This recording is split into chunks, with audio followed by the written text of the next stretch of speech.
Hello there, how's it going? I'm Neil Quigley. Welcome to episode 4 of my blogcast. It's basically just me sat in my home studio having a cup of tea and having a bit of a chat about what I've been up to. It's as simple as that. If you're new to it, I have been writing a blog on my website for 12 years now. I finally stopped writing the blog and started saying the blog, and this is the latest edition. I'll be the first to admit I've been very lucky over my life. I managed to do some very interesting things, been to some great events, and been on quite a few excellent holidays. My most recent trip was with my girlfriend to Cape Verde the other week. It started for me, as all good weeks off should, with a trip to the Tottenham Hotspur Stadium to see my team Spurs beat Leeds United by 4-3 in a 7-goal thriller in our final game of the Premier League before that weird break we're in for the World Cup. After a celebratory wine at the ground, I hopped straight on the train and went over to Linda's. We then went out for a slap-up meal at the local Prezzo, mainly because it is a place that's celiac accredited. Therefore, I can happily and safely eat there as a celiac and needed a totally gluten-free, uncontaminated meal. For the record, they do have nice wine there, and they serve surprisingly good cocktails as well. Although the only disappointment for me about that place at the moment is on their current menu, the only dessert they have that's gluten-free is ice cream.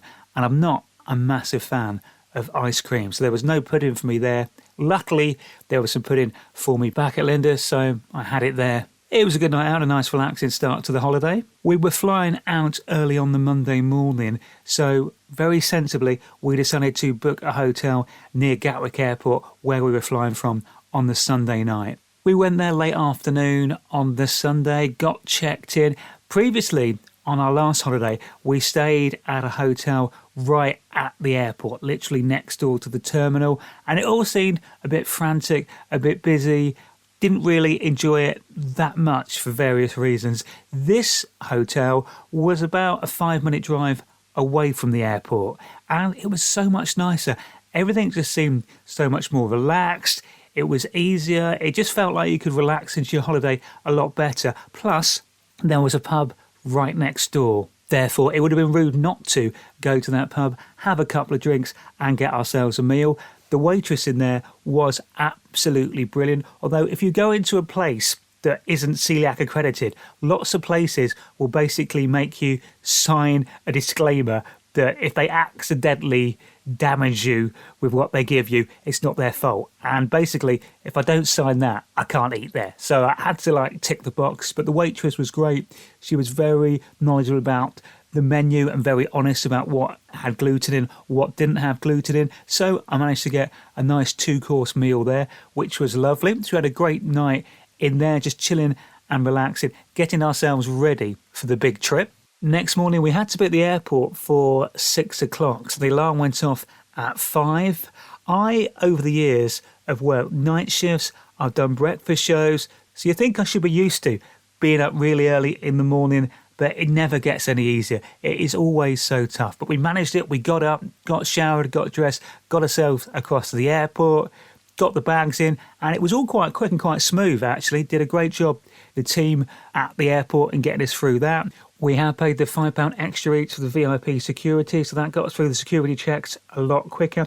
And for the first time in ages, neither Linda or I got stopped and got checked, which tends to happen way more than it should. That's the bit when you think the holiday really starts, isn't it? Once you've got through security, your bags are in, you could just start really relaxing. We went and got ourselves some food. Again, I managed to find another one of the restaurants that had a few gluten-free options, so we went and had a nice, relaxed, slow breakfast there. Then it was time to head off to the gate. The plane, I think, was maybe about half an hour late to an hour late boarding and leaving, but that was all fine. We all chilled and relaxed. It's about a 6-hour flight to Cape Verde, so we got up, got away, and the airline we went with kind of treat it as short haul still. So it was a 737 we flew on, but there was no in-plane entertainment. We had to make our own entertainment. I had bought a book for the holiday, Mel C's autobiography, Who I Am, was my choice of reading. So I did read a little bit of that to get me started on it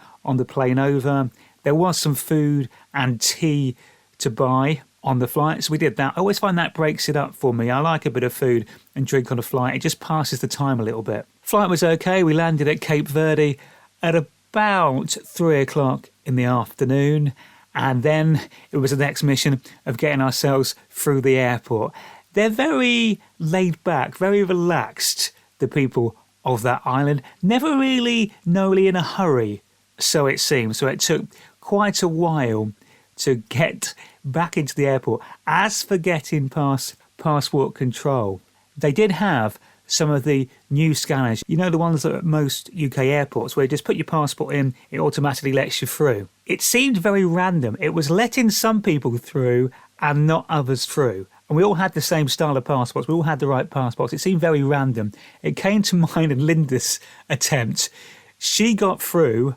I did not get through. So the machine let her through. I didn't get through. So then I had to join another queue, another long, massive queue to be seen by an actual human being to get into the country. That queue took so long to go down. In fact, it took so long for the queue to clear and me to get to the front. Linda had already collected our bags by the time I got through. And when I did get through, before you go to Cape Verde, with the travel company we went with, they basically say, if you fill in this form, like this visa form, we'll sort out your visas, we'll pay the fee, the tax when you arrive. Well, Linda had gone straight through earlier on. I'm left by myself at the passport control point, and the woman behind the counter there tries to charge me this tax.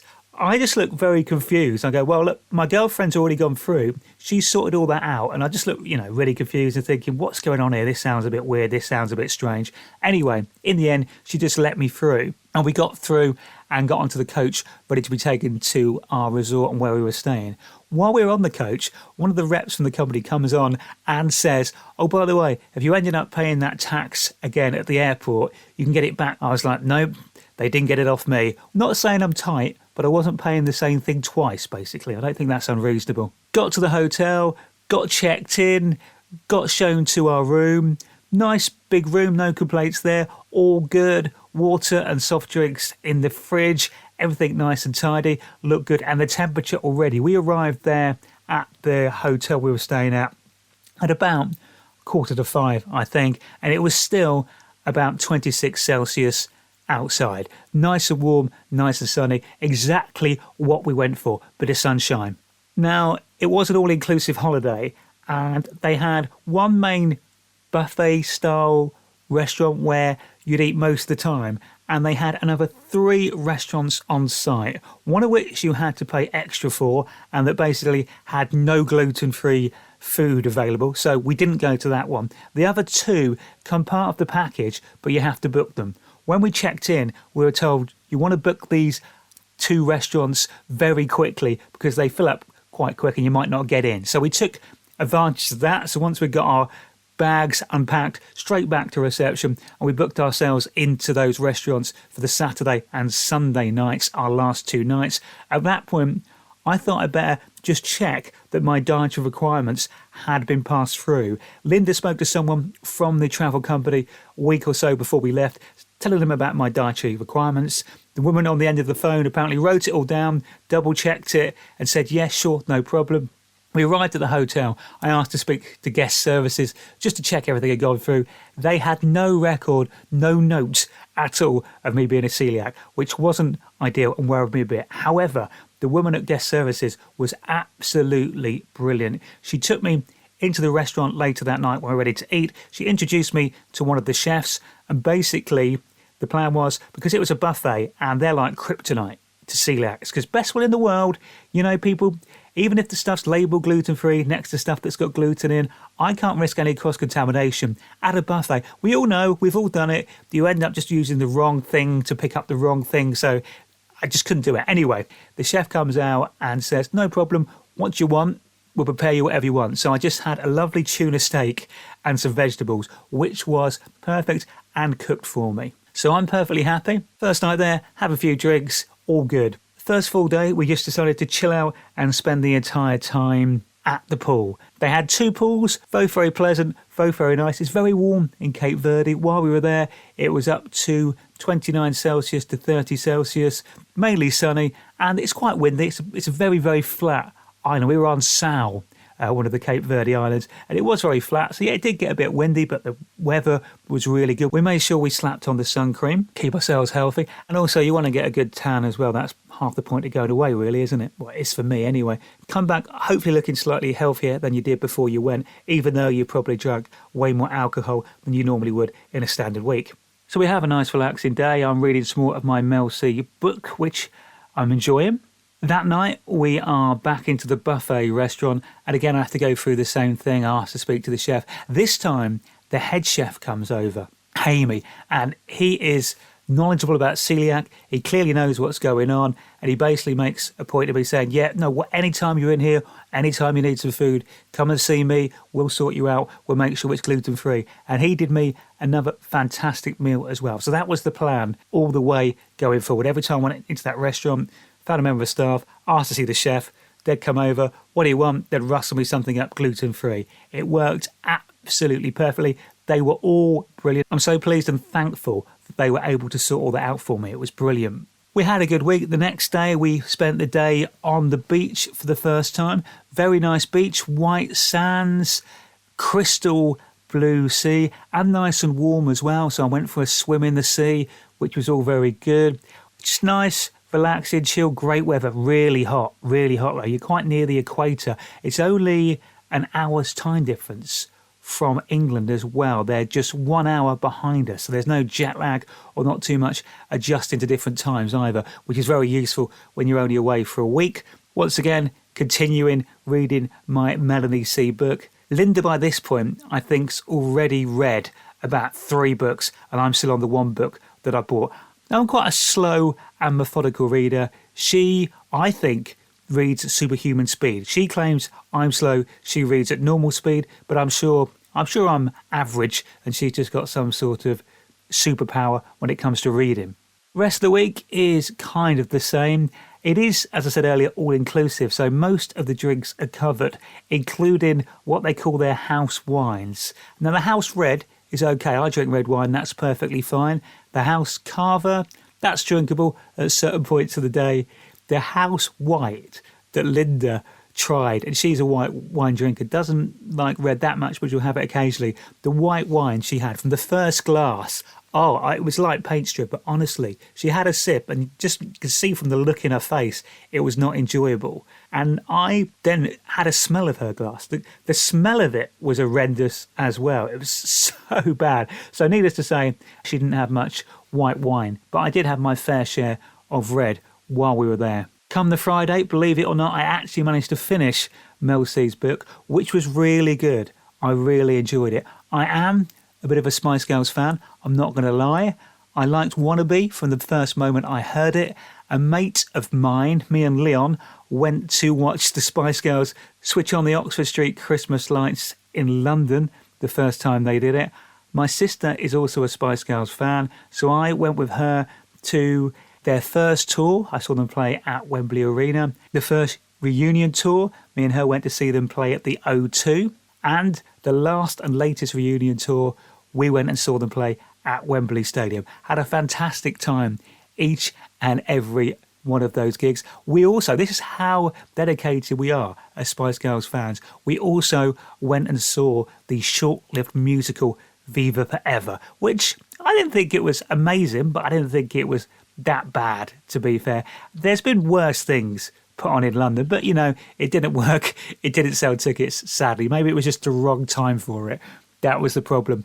Mel C, secretly between you and me, I think she's got the best voice in the band. It's between her and Emma Bunton for me, but I think Mel C has just got the best vocals. And it was quite interesting just reading about how it was all put together, the band, and how they worked hard behind the scenes, how manic it was when they first really made it, and also kind of the issues that she was having and the problems she was having behind the scenes, and also her background as well, and her upbringing and what had happened in her life previous. I found it really, really interesting. Really good book. I'm glad I got a chance to read it. Also, for a time, the Spice Girls were living in a house in Maidenhead. At about the same time, I used to go out in Maidenhead quite a lot with my mates. They used to go to this nightclub called the Avenue, which is right in the centre of Maidenhead. I've been there quite a few times, and chances are I must have been there when the Spice Girls were there. But obviously, I'd have had no idea back then, because that was long before Wannabe was brought out. There was one night, after we'd been to the Avenue, we ended up at some random house in Maidenhead, and I'm not totally sure if it was or wasn't possibly the house the Spice Girls were currently staying. I may have met all of them and not realised. It was a long time ago. I would have been about 18, 19, I think. But who knows, maybe. But there was certainly things in that book that I recognise. Also, there's a club in Warrington called Mr. Smith's. And one of my friends used to live out that way. I've certainly been in that place a few times. It's massively well known and famous for anyone really who lives around that part of the Northwest. Anyway, I loved the book. I managed to finish it with 2 days to spare, which I think is quite good going. The Saturday and Sunday nights we got to eat at the two special restaurants. They were both really good. It just made a change in the restaurants to have your own waiter or waitress. Make sure you had wine in your glass. And of course, they'd bring the food to the table, and they had gluten-free options, and there was no problem at all. It was all perfectly fine. So I had 2 nice meals, and to be fair, the last place we ate, it had a really nice view over the sea. So it was a great way to end the holiday. On our final morning there, which was the Monday morning, we went for breakfast as always. As it happened, the head chef was on, and he was absolutely fantastic. He cooked me my breakfast, as him and his chefs had been doing all week, and before I left, he gave me a selection of gluten-free breads and gluten-free pastries that I could take with me. He knew I was flying back that day, so he thought he'd give me a selection. The airline and travel company who operate that route, they literally fly the plane into Cape Verde and fly it straight back, but they don't restock anything. So any food they run out of on the way in, there's nothing back on the way out. So we were advised to get some food. So he gave me a big stash of food, which was handy. We were due to get picked up and taken to the airport about midday. The coach arrived. We head off to the airport, get to the airport. At this point, our flight is due to leave at 2:35 in the afternoon. We queue up, get through the baggage drop and check-in. Then you have to go through security and then passport control, all of which took an age. By the time we get through that, we've got about 45 minutes, supposedly, till the flight leaves. So we just had a bit of a wander around, got some water, and then headed off to our gate. We're at the gate where the plane's supposed to leave from. There's no obvious sign of a plane. The boarding time comes and goes. And then the time the flight's supposed to leave comes and goes. At this point, there's no announcements, there's nothing going on, we don't know what's happening. Then all of a sudden, we get talking to someone next to us in the gate who's on the same flight. She says she's had an email from the travel company saying the flight has been delayed for 6 hours. At this point, we've received absolutely no information. Linda tries to go on the app that this company have, and she sends a message, and the instant response is, we'll get back to you within 24 hours. Not very helpful when you've got no idea when your plane that should have left is actually going.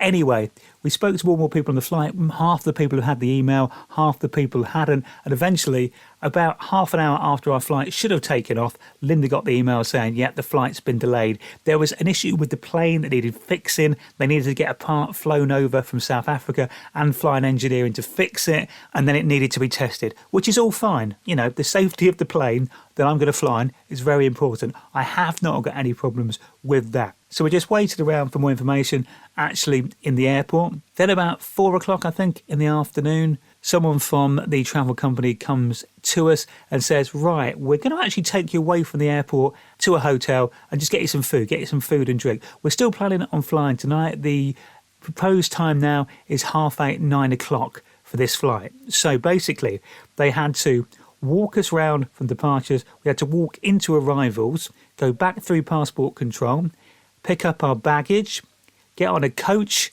be driven about half an hour to a hotel where they offered us some food. Sadly, Hamey, my chef, wasn't at this hotel, so I couldn't really get any decent gluten-free food. I basically just had to have some fruit and a glass of water in the end. So we're hanging around that hotel for a couple of hours.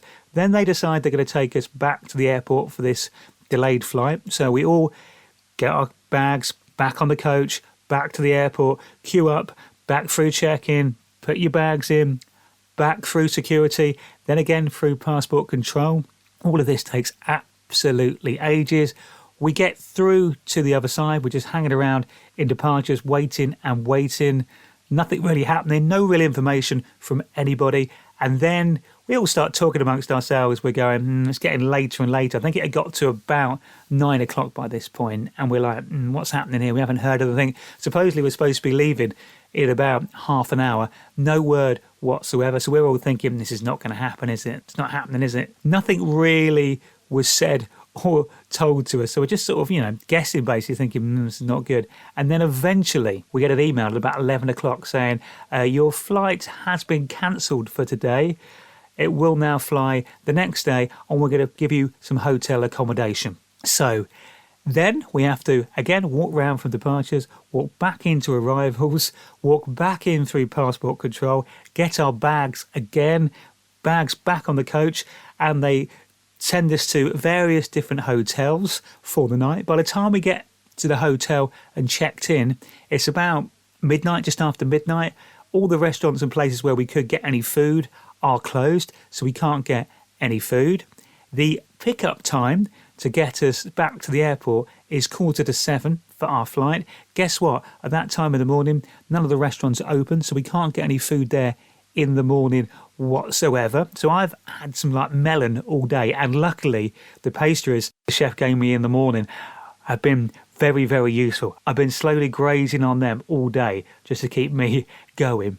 So we all meet in reception once again, back on the coach, back to the airport, back through check-in, drop the bags, back through security control, back through passport control, and the plane is due to go at 9:30.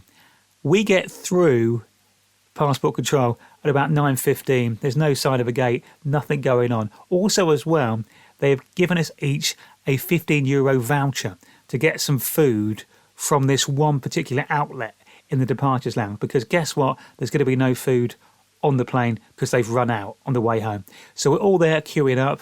Now, as you can imagine, we've spent nearly 20 hours with everybody on this plane. I have never got to know so many people on the same flight as me before. We all have had conversations with each other. We're all supporting each other, looking after each other, really digging in and trying to help each other. And we all made this pact. We decided, because we'd not really had any food, we all deserved to be able to get our food from this shop and use our vouchers. So we made a pact between all of us that we are not letting this plane go until everybody has got their food. And it got to the point where there's lots of people still queuing. Everybody in the entire plane was queuing up in this one shop to get food, basically. And it got to the point they were calling us to board. We're like, well, no, we still need to get some food. There was the last call happening as well. So we're all sitting there, and like, at this point, Linda and I are still in the queue to get some food. And we're thinking, oh, we really need food. We've got to have something, but we don't want to miss this flight and after it's been delayed for so long. And everybody's going, no, we're all going to hold it, don't worry. Anyway, I left Linda in the queue and went to the gate where the plane was boarded and basically just said, look, there's people in the shop still. We're not leaving. We're not all getting on. You've got to hold this flight till everybody is here. And to be fair to the woman on the desk as we were headed in to board the plane, she's like, yeah, sure, no problem, no stress, we'll hold it. Eventually, Linda comes back and me and her get on the bus to take us to the plane, the very short journey. There's still a few more people left, so we're like holding the doors open of the bus, wandering off the bus, making sure we got everybody with us. When we were sure everybody was there, we let them close the bus door. We got on the plane and eventually we took off. I think about 10:35 on the Tuesday morning, which is around about 20 hours after our original flight was cancelled. The reason it was cancelled overnight, they did fix the plane the night before eventually and tested it, but the crew had run out of their allocated flying hours, which again is perfectly fine, perfectly acceptable. I haven't got any problem at all about if the plane's not safe to fly, if the staff are not safe to fly, that's perfectly fine, that's cool, no problem. But the way the situation was communicated to us and the way we were just taken in and out of the airport, we checked in 3 times for that flight to only take off, and they took us to the hotels at the point where we couldn't get any food, so therefore we couldn't really cost them any money. It all just seemed a bit funny. Also as well, we were due to be back at work on the Tuesday. We were going to fly back, get back the Monday night, back at work Tuesday, no problem.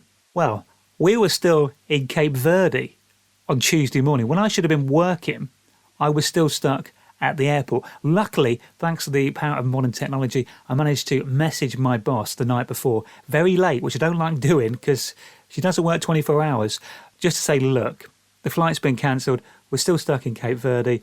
I should be home tomorrow evening in time to come to work. The next day, I'll let you know as soon as I get home. Luckily, she was fine about it. It was all good. We touched down in Gatwick 5 o'clock on the Tuesday, a lot later than we planned. It was a good holiday overall. The weather was fantastic. Our main reason for choosing Cape Verde, we wanted somewhere that was the shortest distance in flight but had the best temperatures for November, and we definitely found that. The people were good, the beaches were nice, we were well looked after, but after the issues of that flight home, I didn't feel quite as relaxed and rested as I should have after 7 days just lying on the beach and by a pool doing nothing. But back to work, back to reality now. Although I suppose on the plus side, there is some sort of regulation, so it seems, that if your flight is delayed by a certain amount of time, you are entitled to some sort of compensation. So we may get a bit of money back from it. So that may go towards the next holiday, possibly. That is almost it for today's Blogcast. It was a bit of a Cape Verde holiday special. Just the usual reminder that you can hear me Saturday afternoons between 2 and 4 at radio9springs.com.